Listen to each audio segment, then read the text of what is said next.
అరే బాయ్ రారా బాయ్ పనుంది. ఆ బాయ్ వస్తున్నా బాయ్. వచ్చినారా ఏమింద్రా?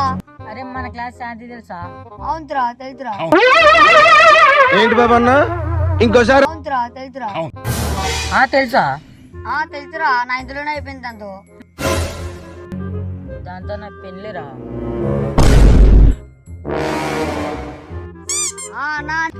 ఏమి జల్లు ఒకటి చెప్పాలి రా అన్న. వచ్చినారా ఏమేమి చెప్పు. అన్న మన 9th క్లాస్ శాంతి తెలుసుగా? తెలుసు. అరే దాంతో 10th లోనే అయిపోయిందిరా. అన్న దాంతో వీనికి పెళ్ళి అంటున్నా. హలో అన్నా, ఏమైంది? తొందరగా నీతో పని ఉంది ఇడికి. వస్తున్నా. ఏమైందిరా చెప్పు. అన్నా మన 9th క్లాస్ శాంతి తెలుసు కదన్నా? దానికన్నా ఇప్పుడు వచ్చినారా? దానికన్నా ఇప్పుడు వచ్చినారా? అన్నా దాంతో ఇంక పెళ్ళి అంటన్నా. చేసుకోరా. అరే నా కొడక ఓసలి వెళ్ళి నా కొడక నీ బుద్ధి ఇప్పుడు తెలిసిందిరా.